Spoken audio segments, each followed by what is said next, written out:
৫০তম সূরা কফের বাংলা অনুবাদ।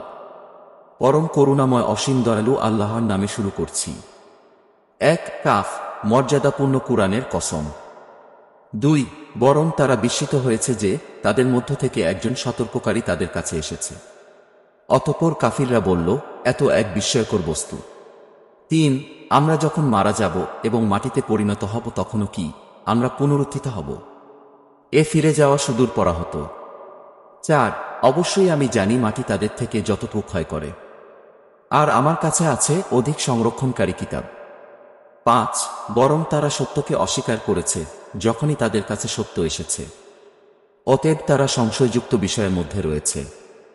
৬ তারা কি তাদের উপরে আসমানের দিকে তাকায় না, কিভাবে আমি তা বানিয়েছি এবং তা সুশোভিত করেছি, আর তাতে কোনো ফাটল নেই। ৭ আর আমি জমিনকে বিস্তৃত করেছি, তাতে পর্বতমালা স্থাপন করেছি এবং তাতে প্রত্যেক প্রকারের সুদৃশ্য উদ্ভিদ উদ্গত করেছি। ৮ আল্লাহ অভিমুখী প্রতিটি বান্দার জন্য জ্ঞান ও উপদেশ হিসেবে। ৯ আর আমি আসমান থেকে বরকতময় পানি নাইল করেছি, অতঃপর তা দ্বারা আমি উৎপন্ন করি বাগবাগিচা ও কর্তনযোগ্য শস্যদানা। ১ আর সমুন্নত খেজুর গাছ, যাতে আছে গুচ্ছ গুচ্ছ খেজুর ছড়া। ১ আমার বান্দাদের জন্য রিজকস্বরূপ, আর আমি পানি দ্বারা মৃত শহর সঞ্জীবিত করি, এভাবেই উত্থান ঘটবে। ১ তাদের পূর্বে সত্য প্রত্যাখ্যান করেছিল নূহের সম্প্রদায়, রাসের অধিবাসী ও সামুদ সম্প্রদায়। ১ আদ, ফিরাউন ও লূত সম্প্রদায়। ১ আইকার অধিবাসী ও তুব্বা সম্প্রদায়। সকলেই রাসূলদেরকে মিথ্যাবাদী বলেছিল। ১ আমি কি প্রথমবার সৃষ্টি করেই ক্লান্ত হয়ে পড়েছি? বরং তারা নতুন সৃষ্টির বিষয়ে সন্দেহে নিপতিত। ১ আর অবশ্যই আমি মানুষকে সৃষ্টি করেছি এবং তার প্রবৃত্তি তাকে যে কুমন্ত্রণা দেয় তাও আমি জানি, আর আমি তার গলার ধমনী হতেও অধিক কাছে।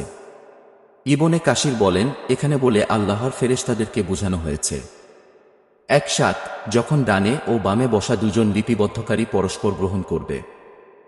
১ সে যে কথাই উচ্চারণ করে তার কাছে সদা উপস্থিত সংরক্ষণকারী রয়েছে। ১ আর মৃত্যুর যন্ত্রণা যথাযথই আসবে, যা থেকে তুমি পলায়ন করতে চাইতে। ২ আর সিংহায় ফুঁক দেওয়া হবে, এটাই হলো প্রতিশ্রুত দিন। ২ আর প্রত্যেক ব্যক্তি উপস্থিত হবে, তার সাথে থাকবে একজন চালক ও একজন সাক্ষী। ২ অবশ্যই তুমি এ দিবস সম্পর্কে উদাসীন ছিলে, অতএব আমি তোমার পর্দা তোমার থেকে উন্মোচন করে দিলাম, ফলে আজ তোমার দৃষ্টি খুব প্রখর। ২ আর তার সাথী ফেরেশতা বলবে, এই তো আমার কাছে আমলনামা প্রস্তুত। ২ তোমরা জাহান্নামে নিক্ষেপ করো প্রত্যেক উদ্ধত কাফিরকে। ২ কল্যাণকর কাজে প্রবল বাধাদানকারী, সীমালঙ্ঘনকারী, সন্দেহ পোষণকারীকে। ২ যে আল্লাহর সাথে অন্য ইলাহ গ্রহণ করেছিল, তোমরা তাকে কঠিন আয়াবে নিক্ষেপ করো।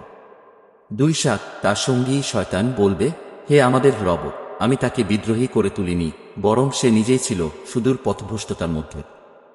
২ আল্লাহ বলবেন, তোমরা আমার কাছে বাগবিতণ্ডা করো না, অবশ্যই আমি পূর্বেই তোমাদেরকে সতর্ক করে দিয়েছিলাম। ২ আমার কাছে কথা রদবদল হয় না, আর আমি বান্দার প্রতি জুলুমকারীও নই। ৩ সেদিন আমি জাহান্নামকে বলবো, তুমি কি পরিপূর্ণ হয়েছ? আর সে বলবে, আরো বেশি আছে কি? ৩ আর জান্নাতকে মুত্তাকিদের অদূরে কাছেই আনা হবে। ৩ এটাই যার ওয়াদা তোমাদেরকে দেয়া হয়েছিল, প্রত্যেক আল্লাহ অভিমুখী অধিক সংরক্ষণশীলদের জন্য। ৩ যে না দেখে রহমানকে ভয় করত এবং বিনীত হৃদয়ে উপস্থিত হতো।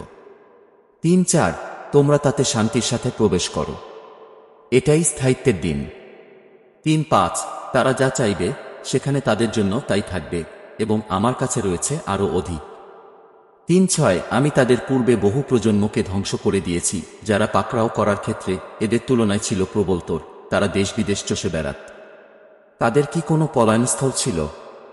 ৩ নিশ্চয় এতে উপদেশ রয়েছে তার জন্য যা রয়েছে অন্তর অথবা যে নিবিষ্টচিত্তে শ্রবণ করে। ৩ আর অবশ্যই আমি আসমানসমূহ ও জমিন এবং এতদভয়ের মধ্যস্থিত সবকিছু ৬ দিনে সৃষ্টি করেছি, আর আমাকে কোনরূপ ক্লান্তি স্পর্শ করেনি।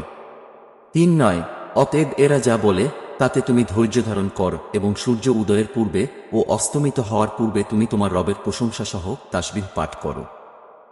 শূন্য এবং রাতের একাংশেও তুমি তার তাসবিহ পাঠ করো এবং সালাতের পশ্চাতেও। 1 মনোনিবেশ করো, যেদিন একজন ঘোষক নিকটবর্তী কোনো স্থান থেকে ডাকতে থাকবে। 2 সেদিন তারা সত্যি সত্যিই মহাচিৎকার শুনবে, সেটি উত্থিত হবার দিন। 3 আমি জীবন দেই এবং আমি মৃত্যু ঘটাই, আর আমার দিকেই চূড়ান্ত প্রত্যাবর্তন। 4 সেদিন তাদের থেকে জমিন বিদীর্ণ হবে এবং লোকেরা দিকবিদিক ছুটাছুটি করতে থাকবে। এটি এমন এক সমাবেশ যা আমার পক্ষে অতি সহজ। 5 এরা যা বলে আমি তা সবচেয়ে ভালো জানি, আর তুমি তাদের উপর কোনো জোর জবরদস্তিকারী নও। সুতরাং যে আমার ধমককে ভয় করে তাকে কুরআনের সাহায্যে উপদেশ দাও।